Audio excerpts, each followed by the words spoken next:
दोनों पैरों में थोड़ा फासला है, जंघों से थोड़ी दूरी पर सहज होकर के लेट जाते हैं। संकल्प पूर्वक देह को शिथिल करना।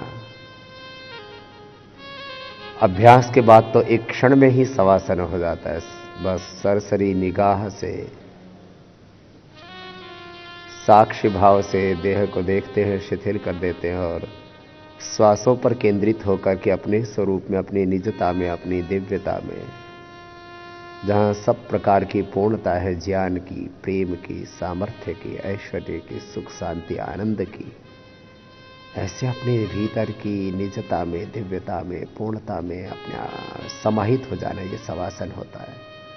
अभी अधिक नहीं कराएंगे। अब दोनों हाथों को ऊपर उठाएंगे, आपस में रगड़ेंगे, बाईं करवट लेते हुए बैठ जाएंगे। दोनों हाथों को पहले चेहरे पर रखते हुए बाईं करवट लेते हुए बैठ जाइए।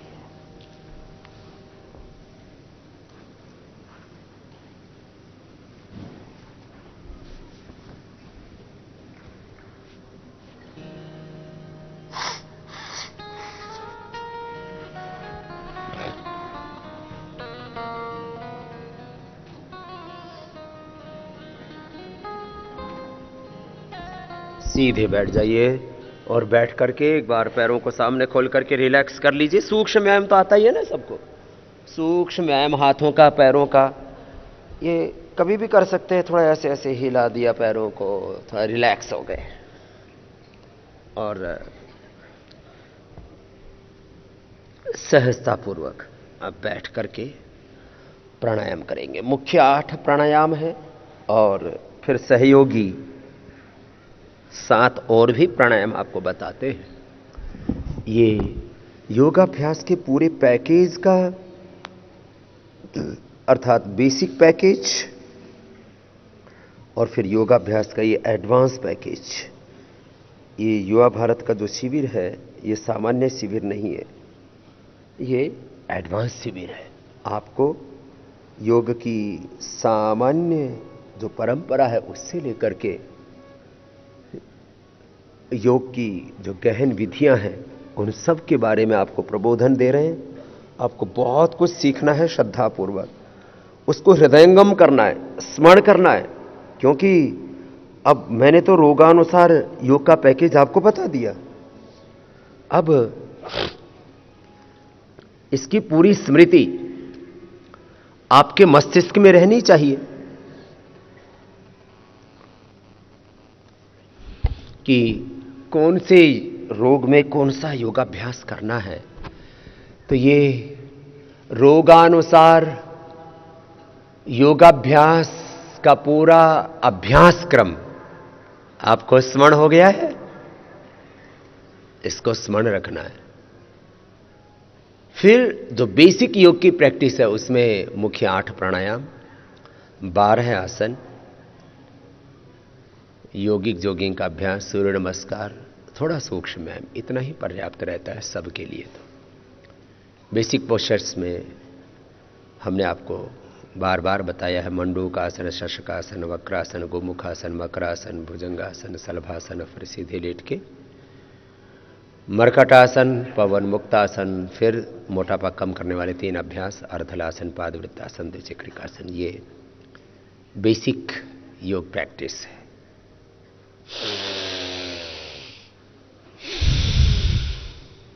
मुद्राओं के बारे में भी आपको बताया, एक्यूप्रेशर के बारे में भी बताते हैं। प्राकृतिक चिकित्सा, आहार विज्ञान, प्राकृतिक चिकित्सा विज्ञान, जीवन विज्ञान, अध्यात्म विज्ञान के बारे में आपको पूरा प्रबोधन देते हैं। भस्त्रिका, कपालभाति,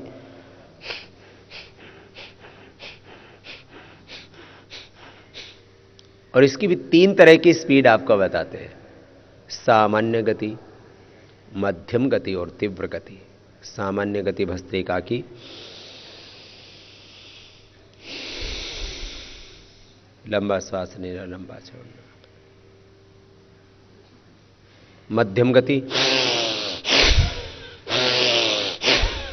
तीव्र गति में तो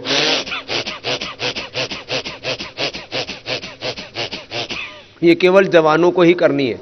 जो पूर्ण स्वस्थ हैं, पूर्ण योगी निरोगी हैं, उन्हीं को तीव्र गति से करना है। रोगी व्यक्तियों को तीव्र गति से नहीं करना है। यह भस्त्रिका का मुख्य प्रभाव पड़ता है हमारे फुफ्फुस तंत्र पर। अब एक एक प्राणायाम की बहुत लंबी डिटेल है, इसका बहुत गहरा विश्लेषण है, डीप डिटेल में नहीं जा रहे। अब आपको कपालभाति बता रहे। कपालभाति भी माने भस्त्रिका प्राणायाम का मुख्य रूप से श्वसन तंत्र, हृदय तंत्र और श्वसन तंत्र से फिर तो पूरा देह जुड़ा ही रहता है। कपालभाति का मुख्य रूप से पाचन तंत्र, अनुलोम विलोम का पूरा नाड़ी तंत्र, फिर भ्रामरी उद्गीत का हमारे ब्रह्मरंध्र से, ध्यान से, तनाव से मुक्ति और सहज शांति की, आत्मानुभूति की प्राप्ति।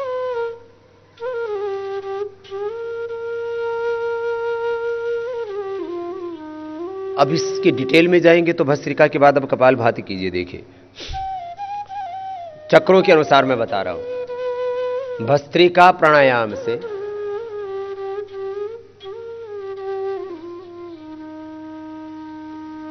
अनहत चक्र, विशुद्धि चक्र विशेष रूप से जागृत होते हैं।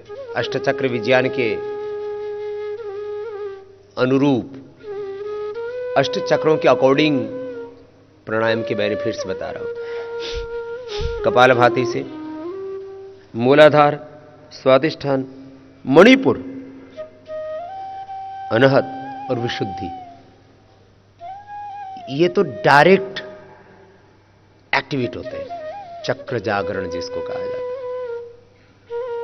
चक्रों में एक सुप्त ऊर्जा है और उस सुप्त ऊर्जा के जागृत होने पर ही चक्र जागरण या कुंडलिनी जागरण ये शब्द बोला जाता है। एक साथ मूलाधार, स्वादिष्ठान, मणिपुर और हृदय, विशुद्धि चक्र की शक्ति को जगाना है तो आप कपालभाति कीजिए। और जैसे ही चक्र जागृत होते हैं तो अपने आप ही फिर ये शक्ति का ऊर्ध्व आरोहण होता है और आज्या चक्र दोनों भ्रुवों के मध्य यह होता है, ये जागृत हो जाता है। फिर इसके ऊपर ये ललना चक्र, बिंदु चक्र,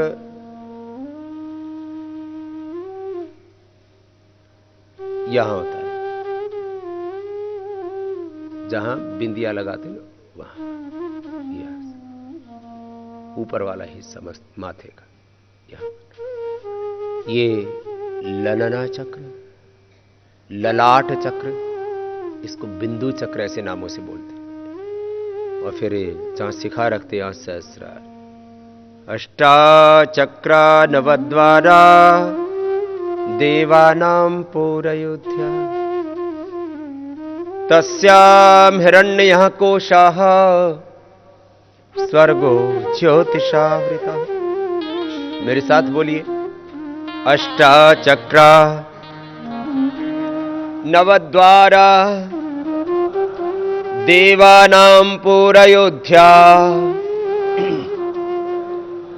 तस्यां हिरण्यः कोशाः स्वर्गो ज्योतिषावृतः। 8 चक्र है शरीर में, 9 द्वार है। देवताओं की नगरी पुरी माने नगरी, देवानाम पूर अयोध्या, ये देवताओं की नगरी अयोध्या है। तस्याम, इसमें हिरण्यः कोश, हिरण्य माने चमकता हुआ, ज्योतिर्मय, तस्याम हिरण्यः कोश, चमकता हुआ, सोने चांदी की भी चमक। दुनिया के जितने भी चकाचौंध आप देखते हो ना, दुनिया का जितना भी वैभव ऐश्वर्य आप देखते हो, इससे भी ज्यादा और ऊंचा और गहरा, व्यापक, विराट, अथाह, असीम, अनंत कोश है। तस्याम हिरण्यः कोशः, खजाना क्या है उसमें? हिरण्यः कोश, स्वर्गो ज्योति, सुख से, शांति से, आनंद से। सब प्रकार की दिव्यताओं से, ज्योति से भरा हुआ है। स्वर्गो ज्योतिषा आवृत, आवृत मैंने ढका हुआ है। तो फिर इसको जागृत करने के लिए क्या करें? 8 चक्र, 9 द्वार, देवताओं की नगरी अयोध्या, और उसमें सब सारे ब्रह्मांड की दिव्यता अंदर समाहित है। यथा ब्रह्मांडे तथा पिंडे। बहुत जल्दी ही योग विज्ञानम एक पुस्तक आपको दी जाएगी, जिससे कि वेदों से लेकर के वैदिक काल से लेकर के आधुनिक काल, इस साइंटिफिक कालखंड तक जो भी योग के संदर्भ में हमने वेदों से प्राप्त किया और अपने पूर्वजों ने अनुभव किया, हमने अनुभव किया, वो सारा योग का अनुभव ऋषियों की परंपरा में एक शास्त्र के रूप में आपको मिलने वाला है।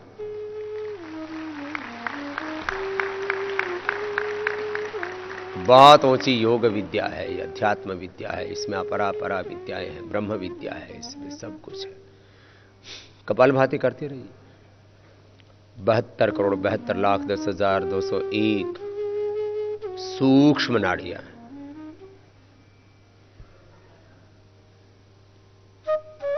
पंचकोश है, पंच प्राण, पंचोपप्राण, पंच ज्ञानेन्द्रिय, पंच कर्मेंद्रिय, अंतःकरण चतुष्ट है।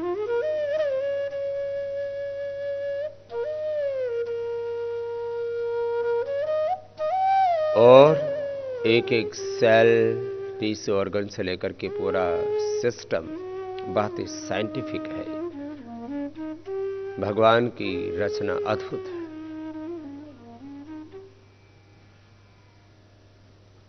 लोग कहते हैं भगवान कहां होगा?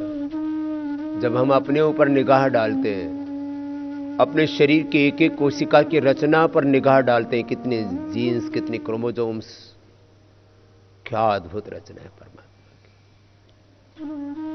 शरीर का एक अंश, चाहे वो रस, रक्त, मांस, मेद, अस्थि, मज्जा, शुक्र, रज, ओज, कुछ भी, शरीर की एक कोशिका, शरीर की एक भी कोशिका और इस ब्रह्मांड का एक भी परमाणु अभी तक दुनिया का कोई भी कितना ही बड़ा वैज्ञानिक क्यों ना हुआ हो, कोई बना नहीं सका है। वो तो केवल परमात्मा ही बनाता है।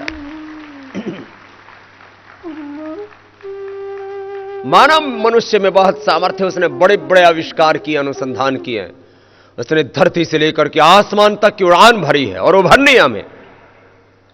मनुष्य तू बड़ा महान है, तेरी नभ से भी ऊंची उड़ान है, तेरी मुट्ठियों में बूंद तूफान है। जरा अपने आप को पहचान, जरा शक्ति को पहचान। पापों का वेग रुके, पशुता का शीश झुके, तू अगर हिम्मत से काम ले।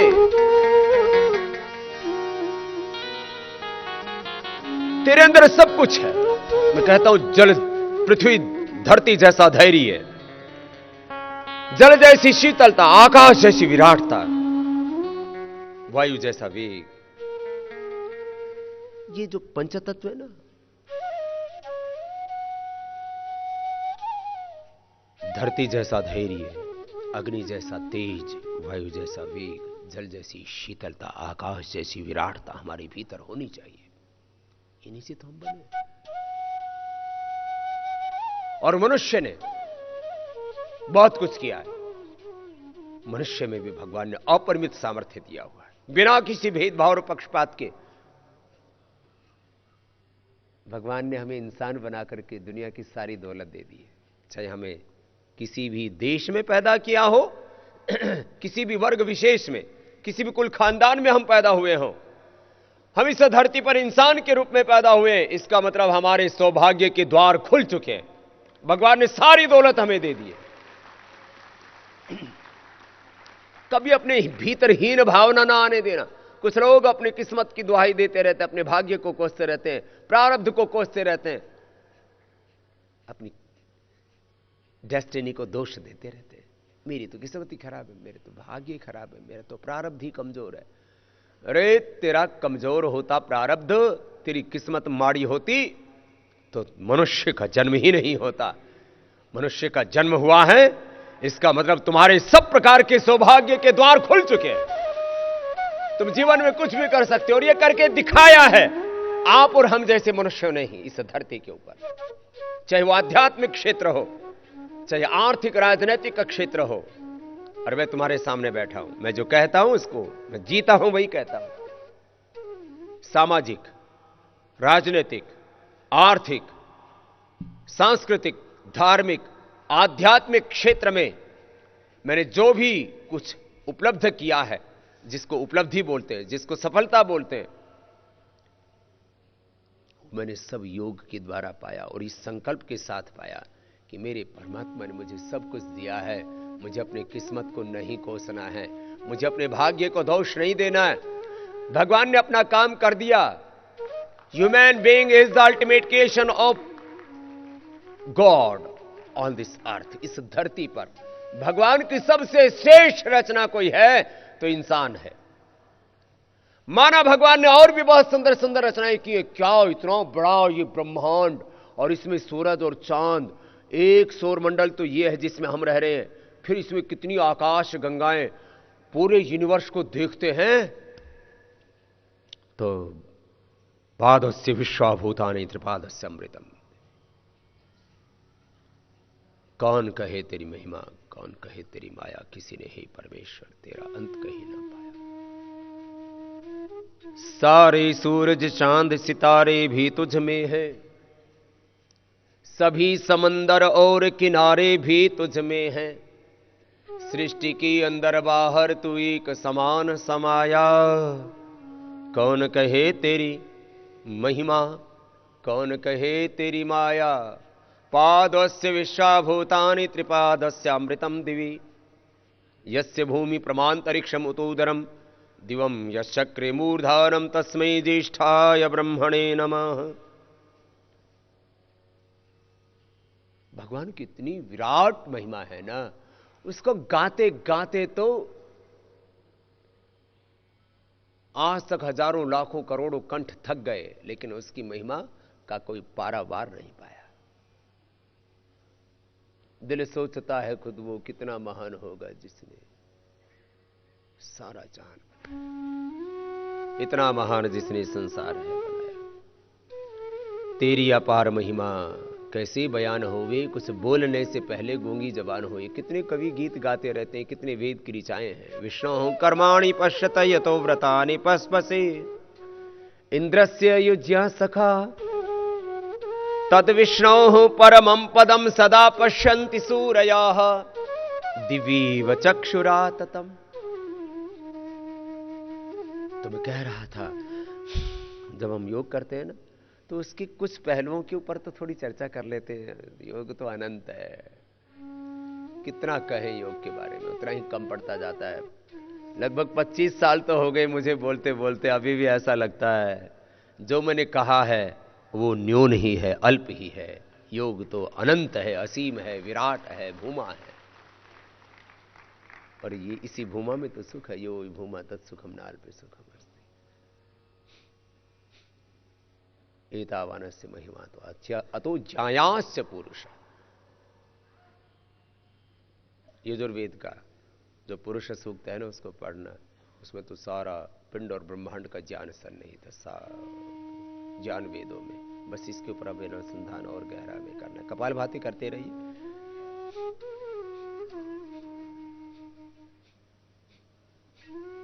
भस्त्रिका कपालभाति।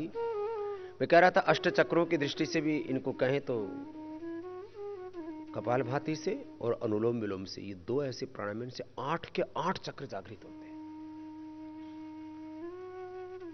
मूलाधार से सहस्रार तक असर होता है कपालभाति का, और अनुलोम विलोम भी एक बार करके देखिए। कपालभाति का नीचे से और अनुलोम विलोम का ऊपर से, सहस्रार चक्र, फिर ये ललाट चक्र, ललनाय बिंदु चक्र, फिर आज्य चक्र, फिर विशुद्धि चक्र, फिर हृदय, फिर हृदय चक्र या इसको अनंत चक्र कहते हैं, फिर मणिपुर चक्र, फिर स्वादिष्ठान, फिर मूलाधार तक असर होता है। करो, थोड़ी देर कीजिए।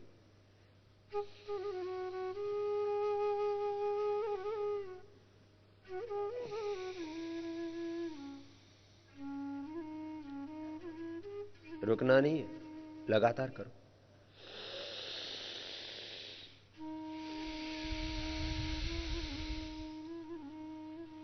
लय के साथ करना, मेरी बातों को गौर करके सुनना, ध्यान से सुनना, गंभीरता पूर्वक सुनना। याद रखना, किसी भी सत्य को जब आप बहुत स्थूल रूप से देखेंगे तो सामान्य सत्य समझ में आएगा, पूर्ण सत्य समझ में नहीं आएगा। इसलिए सरफेस पर थोड़ी सी चीजें दिखती है। हिरण्मयेन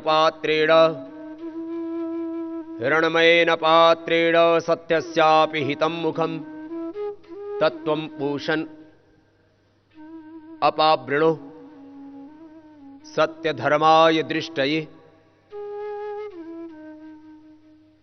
हिरण्मयेन पात्रेण सत्यस्यापि हितं मुखं तत्त्वं पूषन् अपावृणो सत्यधर्माय दृष्टये। सत्याः कामाः अनृतापि धानाः। जो दिख रहा है सामान्य सत्य है, भौतिक सत्य है। This whole visible existence is normal truth, and इस दिखने वाले भौतिक सत्य के पीछे अभौतिक सत्य है, आध्यात्मिक सत्य है। इस मूर्त प्रत्यक्ष व्यक्त सगुण साकार दृश्य के पीछे अदृश्य, अदृष्ट, अमूर्त, अव्यक्त पूर्ण सत्य है। यही तो योग के दो बड़े पक्ष हैं जिनको हमें जानना है, अनुभव करना है। दृष्ट सत्य, अदृष्ट सत्य, मूर्त, अमूर्त। और यही तो ब्रह्म के दो रूप हैं। द्वेहवाव ब्रह्मणः रूपे मूर्तम च अमूर्तम च। इसी को जानना तो ये ब्रह्म का दर्शन है। अनुलोम विलोम करते रहना, रुकना नहीं।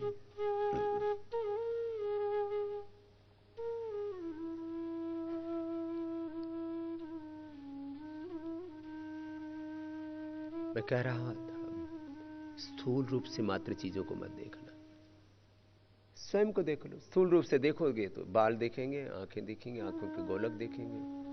इसमें जो इंद्रिय शक्ति है वो दिखती नहीं। कई बार आंखों के गोलक ठीक है, दिखता नहीं है। आंखों की देखने की शक्ति तो जो मूल इंद्रिय शक्ति है वो अदृष्ट होती है। कान दिखते, कानों में जो सुनने की शक्ति वो कहां दिखती है? नाक दिखता है, सूंघने की शक्ति कहां दिखती है? जीभ दिखती है, स्वाद लेने की शक्ति कहां दिखती है? ये दृष्ट सत्य तो बहुत बहुत स्थूल है, बहुत छोटा सा है। अदृष्ट है, वो है असीम, अथाह, अनंत, अपरिमित, अनलिमिटेड। ऊपर से देखोगे देह दिखेगा, इसके भीतर से देखोगे तो इसमें सूक्ष्मता में सूक्ष्म शरीर, कारण शरीर, अन्नमय कोश के पीछे प्राणमय, मनोमय, विज्ञान में आनंदमय कोश, अंतःकरण चतुष्ट है, उसके भी परे आत्मा, परमात्मा। दृष्ट के पीछे अदृष्ट है, मूर्त के पीछे अमूर्त है, व्यक्त के पीछे अव्यक्त है, ज्ञात के पीछे अज्ञात है, सगुण साकार के पीछे निर्गुण निराकार है। इसलिए प्रभु के दो रूप कहे जाते हैं, विश्वमय और विश्वातीत। हे प्रभु, हम आपके इन दोनों स्वरूपों को ठीक से समझ सके, अनुभव कर सके, ऐसा हमें सद ज्ञान दो, ऐसे हमें प्रेरणा दो, ऐसे हमें शक्ति दो, ऐसे हमें उत्साह दो प्रभु। अनुलोम विलोम करते रहिए, रुकिए मत, लगातार करो। किसी किसी का अभ्यास नहीं है करने का, भाई अभ्यास नहीं है तो भी करो। बुरी काम इच्छा होने पर भी मत करना। अच्छा काम, योग कार्य, योग का अभ्यास, ध्यान का अभ्यास इच्छा न होने पर भी करना। यही अपने अभ्यासों को परिवर्तित करने का एकमात्र मार्ग है। करते रहिए अनुलोम विलोम। ऊपर ऊपर से देखोगे तो माता पिता के भी शरीर में क्या हाड़ मांस यही दिखेगा, अंदर से है। सारी बात तो अंदर की, अदृष्ट की है। और पूरी जीवन की यात्रा दृष्ट से अदृष्ट की। पूरा विज्ञान भी दृष्ट से अदृष्ट में, जो दिख रहा था उसके जो मूल में पहुंच गए वो वैज्ञानिक हो गए, और उन्होंने नए नए अनुसंधान कर दिए, और फिर उसे एक एक अनुसंधान को उन्होंने आर्थिक रूप से भुनाए, इसलिए वो धनवान हो गए। ऐसे ही पूरी सृष्टि का चक्र है। रिलैक्स, रुक जाइए। अब कुछ समझ में आया? थोड़ा मैंने योग का आध्यात्मिक दर्शन भी आपको बताया। भस्त्रिका, कपालभाति, ये तो रोज ही कर रहे हैं। बाह्य प्राणायाम,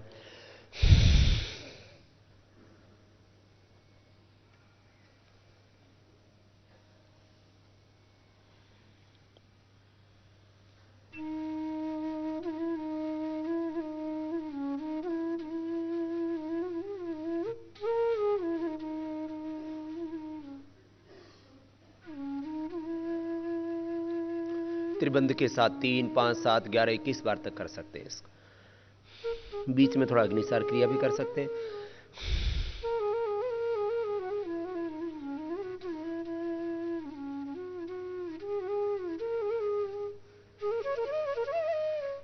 अभ्यास के बाद नौली क्रिया भी हो जाती है।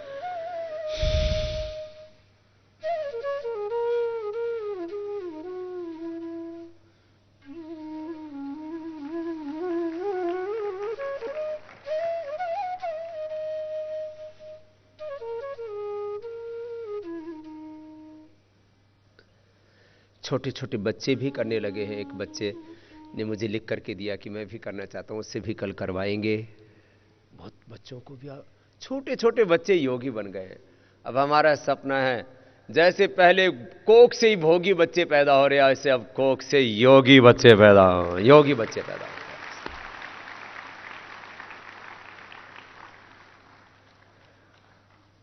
मुझे लगभग 50 साल तक और जीना है कम से कम, और 5 पीढ़ियों को सुधारना है, संवारना है, उनको उन्नत बनाना है, दिव्य बनाना है। जो कोख में आत्माएं पल रही हैं, जो बच्चे हैं उनको, जो जवान हैं उनको, जो अधेड़ हैं उनको, जो बुजुर्ग हैं, ये 5 पीढ़ियां जब संवर जाएंगी तो मेरा भारत सच्चे अर्थों में भारत बन जाएगा, आर्यावर्त बन जाएगा। फिर से इसमें राम और कृष्ण जैसी आत्माएं होंगी, फिर से ऋषियों का युग आ जाएगा, स्वामी विवेकानंद और दयानंद का युग आ जाएगा, जिसकी भाभी बात कर रहे थे। अभी तो और संभलना है हमें। ऋषियों के, शहीदों के सपनों को, महर्षि दयानंद के सपनों को हमें पूरा करना। आपको वजन सुनाया था ना, उसका ये मतलब था। उज्जाई प्राणायाम, वो भी गले और थायराइड के लिए बहुत अच्छा है।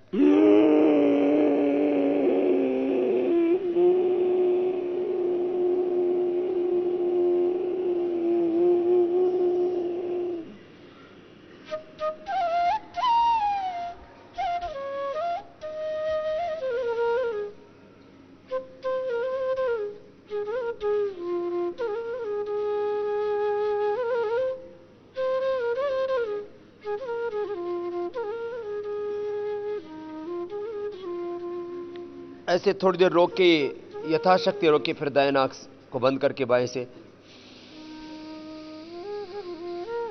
बाहर छोड़ना।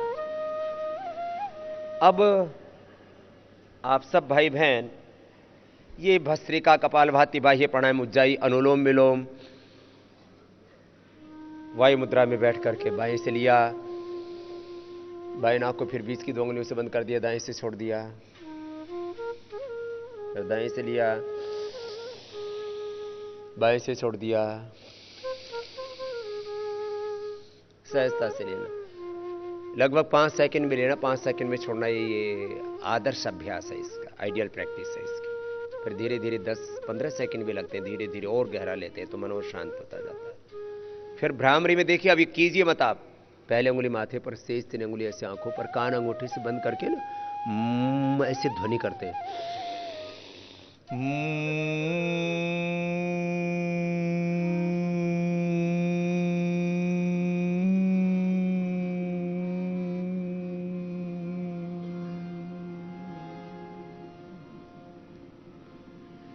ऐसे कान ऐसे बंद करने, मुख बंद, पहले उंगली माथे पर, शेष 3 उंगली ऐसे आंखों पर रहती है ना, तब ये ठीक से होता है। इसमें कुछ कैसे करते रहते हैं, ओम ओम नहीं बोलना इसमें, ऐसे होगा।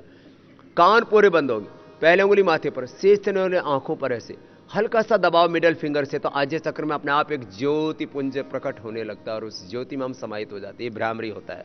फिर लंबा गहरा सांस भर के, ओ को लंबा बोलना है, मैं को थोड़ा कम बोलना है। ओ त्रिमात्रिक है, मैं अर्धमात्रिक है, ठीक से उच्चारण करें। आइए, दोनों हाथ ध्यान मुद्रा में, मेरे साथ साथ बोलिए, ओ।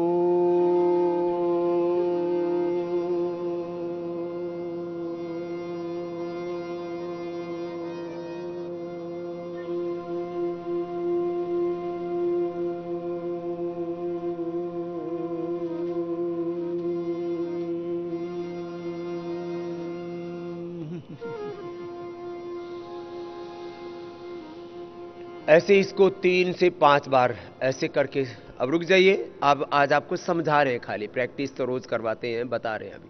ऐसे भ्रामरी 5, 7, 11, 21 बार तक करने से मन अपने आप शांत हो जाता है। कितना ही भयंकर डिप्रेशन हो, एक्यूट डिप्रेशन हो, सिज़ोफ्रेनिया हो, न्यूरो प्रॉब्लम्स हो, वो सब दूर हो जाती है। नींद अच्छी आने लगती है, मन शांत हो जाता है। उद्गीत भी ऐसे ही 5, 7, 11, 21 बार तक, जितनी इच्छा हो उतना तक कर सकते हैं। जिस दिन अधिक वक्त मिले अधिक कर सकते हैं।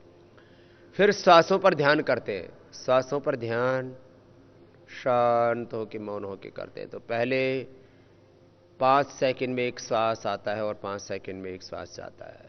श्वास प्रश्वास 5-5 सेकंड में, फिर धीरे धीरे 10 सेकंड में, फिर और गहरा होता जाता है श्वास तो 15 सेकंड में।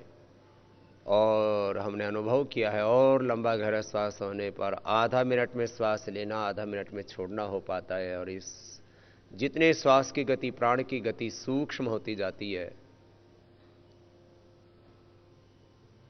उतना ही मन शांत हो जाता है। बाह्य अभ्यंतर स्तंभ वृत्तर्देश काल संख्या भी परिदृष्ट दीर्घ सूक्ष्म बाह्य अभ्यंतर स्तंभ वृत्ति चतुर्थ।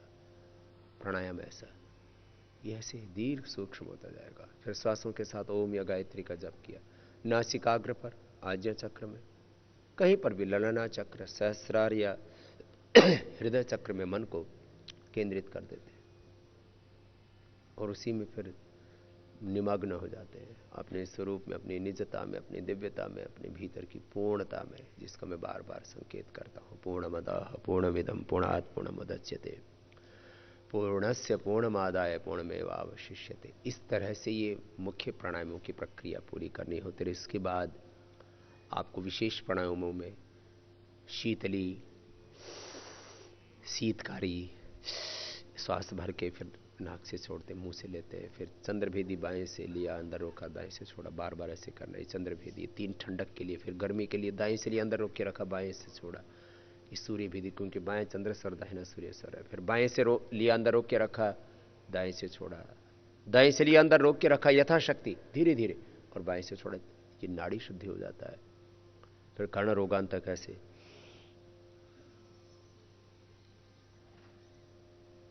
श्वास भर के और कान तक एयर का प्रेशर जाता है। फिर मुंह बंद कर लेते हैं, नाक बंद कर लेते हैं और कान का दबाव, वायु का दबाव कान तक आता है। और फिर एक अभ्यंतर प्राणायाम होता है। श्वास अंदर ऐसे भर के रोक के रख देते हैं और आधा मिनट से शुरू करके धीरे धीरे 1-2 मिनट तक ऐसे रोक के रख लेते हैं। तो ये अभ्यंतर प्राणायाम हो जाता है। बहुत अच्छा है। ऐसे सहयोगी प्राणायाम है, बात कुछ आपको सिखाते हैं। आज अंत में 1-2 संदेशों के साथ आज के सत्र को पूरा करते हैं।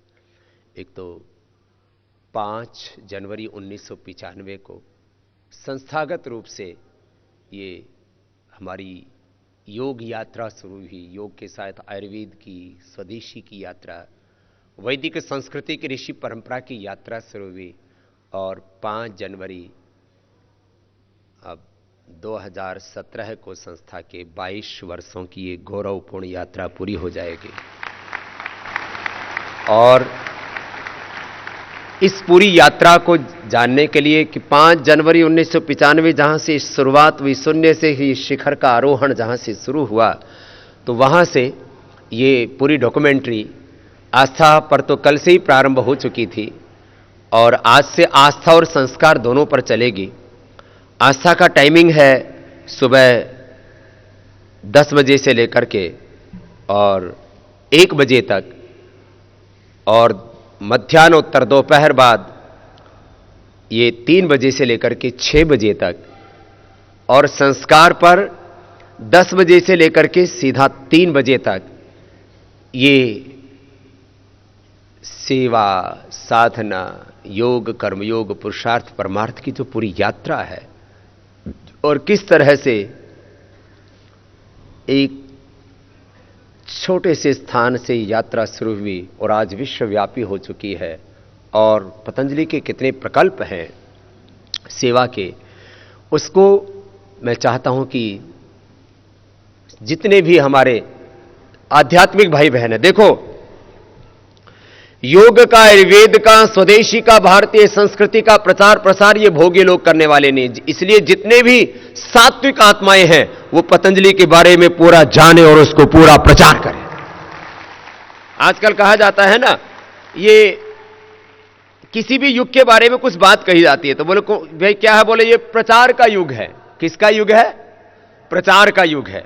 फिर बोलते भाई आर्थिक युग है, बोलते हैं वैज्ञानिक युग है, ये यूनिटी का युग है।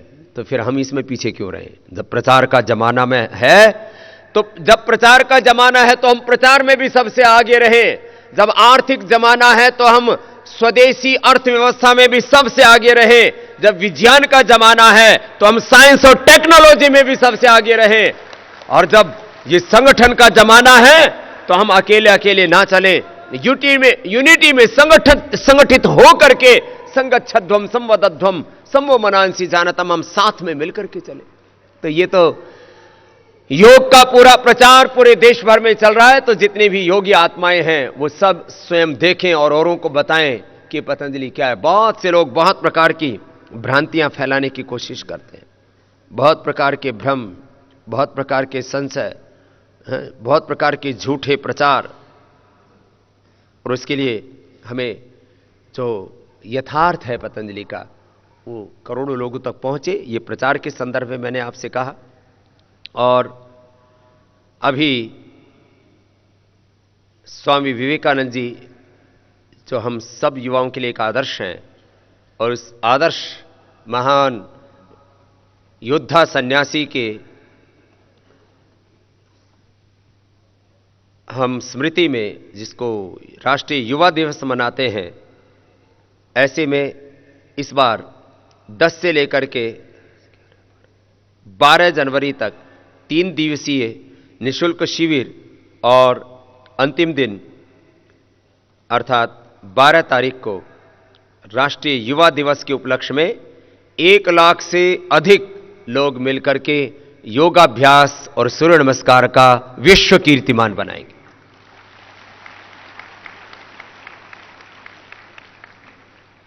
और इसमें हमारे पूरे छत्तीसगढ़ के युवा भारत से लेकर के भारत स्वाभिमान, पतंजलि योग समिति, महिला पतंजलि योग समिति और पतंजलि किसान सेवा समिति, 5 संगठन और वहाँ के और जितने भी राष्ट्रवादी राष्ट्रभक्त लोग हैं जो अपनी वैदिक परंपरा में, ऋषियों की परंपरा में, अपनी सांस्कृतिक विरासत में जो निष्ठा रखते हैं, वो सब भी सब अनुष्ठान में लगे। उन सब का भी अभिनंदन है।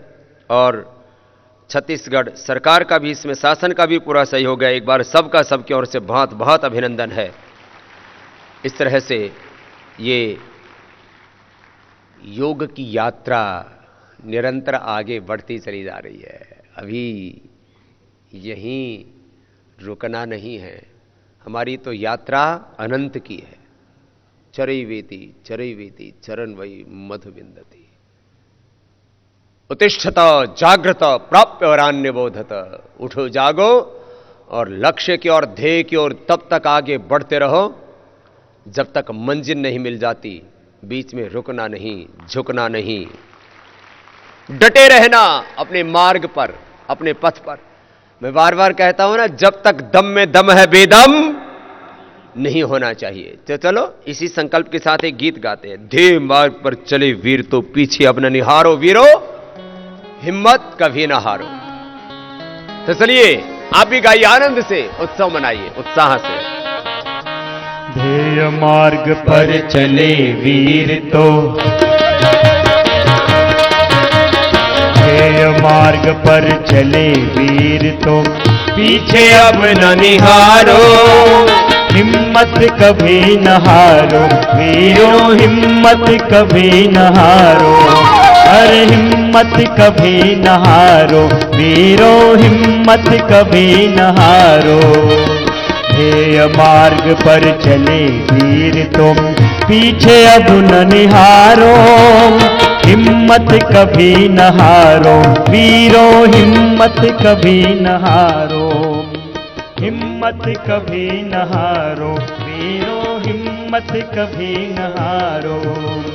तुम मनुष्य हो, शक्ति तुम्हारे जीवन का संबल है।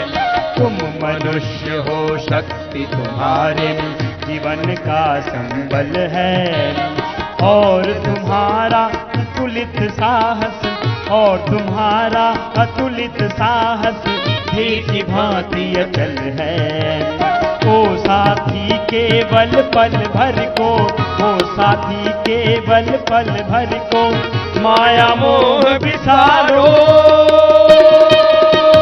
हिम्मत कभी न हारो वीरों, हिम्मत कभी न हारो। अरे हिम्मत कभी न हारो वीरों, हिम्मत कभी न हारो। अरे मत देखो कितनी दूरी है, कितना लंबा पथ है। हाँ मत देखो कितनी दूरी है, कितना लंबा पथ है। और न सोचो साथ तुम्हारे, और न सोचो साथ तुम्हारे आज कहाँ तक जग है। लक्ष्य प्राप्ति की बलिवेदी पर, लक्ष्य प्राप्ति की बलिवेदी पर अपना तन मन वारो। हिम्मत कभी न हारो वीरों, हिम्मत कभी न हारो। और हिम्मत कभी न हारो वीरों, हिम्मत कभी न हारो। आज तुम्हारे साहस पर ही मुक्ति सुधा निर्भर है। हाँ आज तुम्हारे साहस पर ही मुक्ति सुधा निर्भर है। आज तुम्हारे स्वर के साथी, आज तुम्हारे स्वर के साथी कोटि कंठ के स्वर हैं। ओ साथी बढ़ चलो मार्ग पर, ओ साथी बढ़ चलो मार्ग पर आगे सदा निहारो। हिम्मत कभी न हारो वीरों, हिम्मत कभी न हारो। अरे हिम्मत कभी न हारो वीरों, हिम्मत कभी न हारो। हाँ हिम्मत कभी न हारो, हिम्मत कभी न हारो, हिम्मत कभी न हारो।